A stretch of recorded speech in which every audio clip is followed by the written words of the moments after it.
Para sa mga naghahanap sa akin dyan, alam kong matagal akong nawala. Meron kasi ako ngayon isang bagay na pinagdadaanan. At ngayon handa na akong aminin ito sa inyong lahat. Bundis po ako ngayon. Sinubukan ko itong itago sa pamilya ko, sa lahat.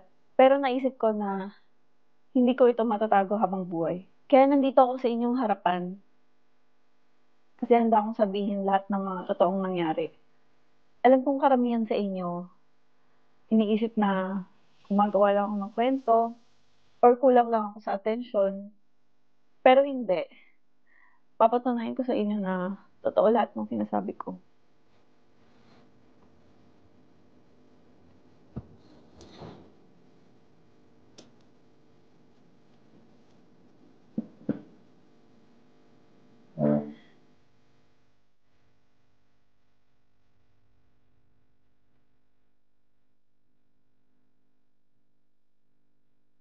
Ano kasi nung una kasi hindi pa ako ready. Kasi nga, may dalawa na akong anak. Puro magkaiba tatay. Tapos ngayon, magpapamatlo na. Tapos, wala din kami ng tatay ng baby na yun. Kaya parang nade-depress ako. Tapos hindi ko po alam kung ano mangyayari sa amin kung mapanagutan niyo po kami. Kasi nakiusap ako sa kanya kung pwede siya magpadala ng pera pero parang wala siyang pakialam sa akin. Hindi naman na ako kinakamusta kung nakakain ba ako ng wangis or kung okay ba ako. Tapos late ko na nalaman na alam na pala ng pamilya ko pero naya lang silang confrontahin ako kasi nga kasi ayaw nila maano yung mental health ko. Ang pagkakamali ko lang, nagmahal kasi ako eh. Mabilis na kasi ako ma-in love. Pag nakita ko, totoo yung tao sa akin, pero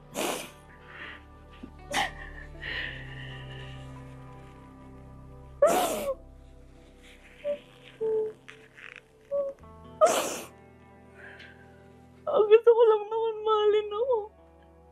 Ang tamahin lang naman yung gusto ko eh. Pero di ka naman alam na aabot sa ganito. Gusto ko lang sabihin sa inyo na kilala niyo yung tatay nito.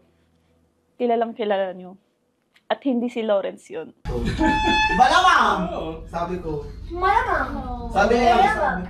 Oh! Nandito ka na naman! Sino bukas sa'yo? Si Ate Wena. Ay. Asan si Ate? Nasa taas. Bakit? Sinong sang? Yan kayo. Kuya. Bakit pala? Si Upline. Kakausapin ko naman. Bakit mo kakausapin? Team leader. Hindi kasi amin ko ng buntis ako.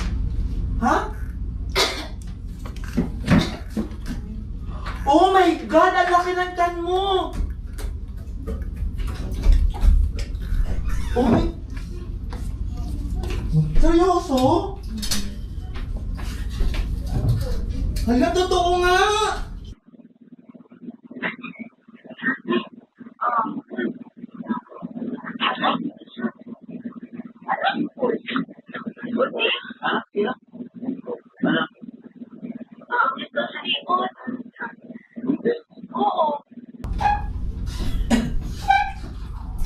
Ang laki ng tiyan! Ba't si ate? Magkasala kaya tayo ng tiyan! Ba't si ate ka mo? Upo ka dito! Kumain ka na ba? Ang ganda naman. Para alam ko. Ha? Siyempre para alam ko. Hindi. May nakakuha dito? Wala, sige mo pa lang. Oh my God! Bababa naman. Takot na. Ako na! Bakit ba yun?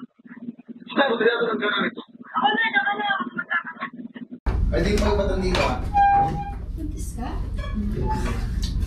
Oh my God! Shit! Hindi ko pa rin. Magtupa. Kasi hindi pa ako ready sa akin. Magtupa. Tundis ka ba? Sinaalam ko lang sa inyo. Okay na yan. Si Lawrence tatay yan? Hindi. Eh, sino? Basta hindi pa ako ready sa akin. Hindi daw siya rin. Ba't kinapunta dito, di ka pala ready? Kung buntis ka din, pala nung oras na nga sila lang ba? Namusita ako sa inyo, hindi nyo ba ako na-miss? Siyempre na-miss. Namiss ka naman. Namiss lang yan. Kasi nga may pinagdadaanan din ako.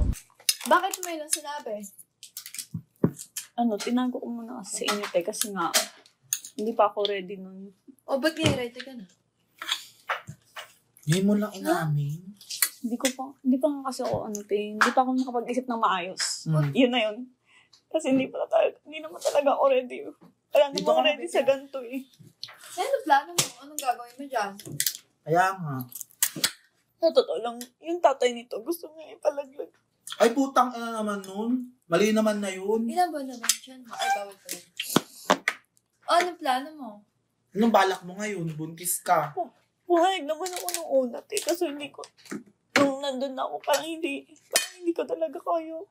Hindi kaya talaga. Hindi ko kaya, hindi ko alam bakit hindi ko kaya. Alam ko pares masasira yung buhay ko, pati buhay niya. Pag tinuloy ko to. Pero, hindi eh, nung narinig ko yung heartbeat. Buhay bata, syempre. Paano yun? Paano yung tatay niya? Kaya niya bang mag-isa yun?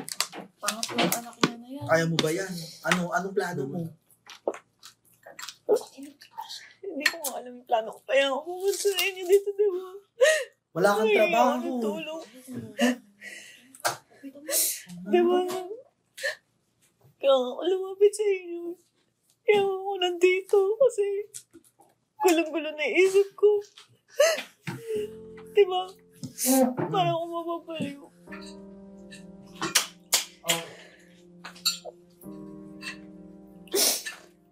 Ano bang? Ikaw lang man yung sasabihin sa'yo. Ang hirap pag-bukas mag-isa. Anong source of income mo? Paano? Wala nga, BFF, paano yan? Ayaw ang sustento ang pala ng kamay. Sigurado ka ba na hindi si Lawrence ang tatay niyang dinadala mo?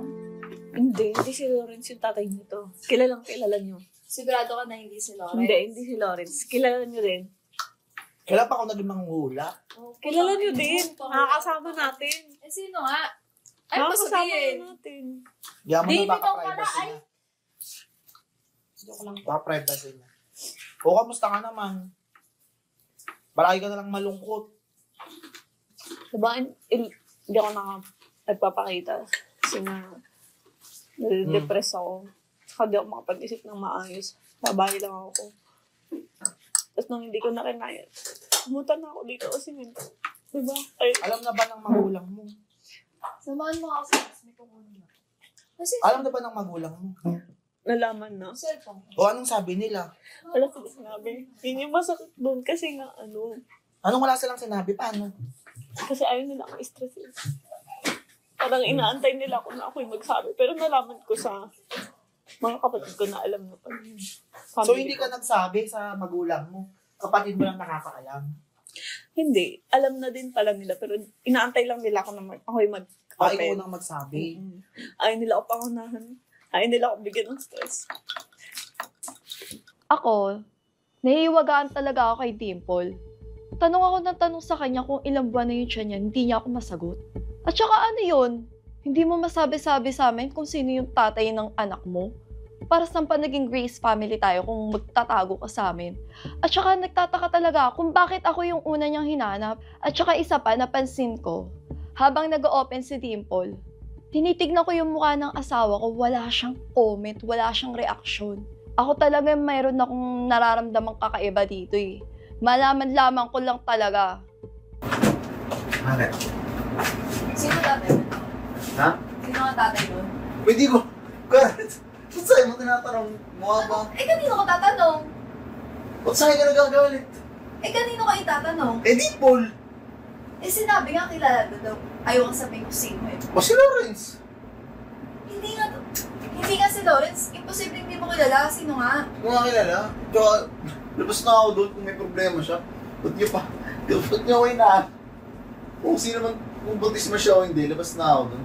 Paano hindi sila nagsalita? Hindi ko gets. Anong hindi sila nagsalita? Buhay ko to. Parang hindi naman nila ako pinapakailaman masyado. Tsaka ayaw nila ako stressin kasi Eh, ikaw pa naman breadwinner nila. hindi naman. May business din yung family ko. Pero Hindi Mm. naman ganun ka. Oh. Hindi naman ako totally breadwinner. Tumutulong lang ako sa pamilya pagka kailangan. Kasi Paano may yan? anak din ako. Paano yan ngayon? Baka ikaw yung tatay na, ha? Baka mamaya, di buntis siya, naglolo ko lang eh. Ang laki-laki nandyan, kitang-kita ko. Baka busog. Gusto. Yun ako, sinasabi ko sa'yo. Napaka-imposible. Hindi mo kilala yung tatay nun. Hindi ko nga kilala. Ba't ba ako pinagdidiskutan? Saan ka tinanong mo kung sinong tatay? Pupunta dito, ako yung hinahanap? Oh, Ba't hindi ikaw yung babae ka eh. Siyempre sa babae nung gusto mag-open. Isip ka, leche ka, mga pinagkakagawa mo. Para sa akin, kung sino man tatay ng anak ni Dimple, hindi na para pakialaman pa natin yon. Kasi meron naman silang sariling buhay eh. Kumbaga, wag na nating kalkalin yung bagay na hindi naman dapat kalkalin. Kumbaga, hayaan na lang natin siya. Kasi syempre si Dimple, matanda na yan eh, malaki na yan eh. So syempre, sa age niya, alam niya na yung mga tama at mali. And para sa akin kasi, sa the more na kinakalkal natin yung buhay ng isang tao, syempre, parang mas magiging negative yung dating sa kanya, lalo na ngayon, buntis si Dimple. Kumbaga, dapat hindi siya nai-stress. Kaya kung di pa siya handa na aminin kung sino yung tatay na magiging anak niya, para sa akin, irespeto na lang natin yun. Kasi, the more na pinilit natin siya, baka mamaya lalo siya ma-stress, di ba? Hindi ko alam kung anong plano niya. Wala rin siyang plano. Hindi kami nag-uusap. Basta ngayon yung sitwasyon ko magulo. Para ako lang yung mag-isang, Umaharap na yun. oo. Hindi ko siya kasama. Wala. Iniwan niya ako. Yun na yun. Eh, paano yan? Umamin ang buntis. Anong plano mo?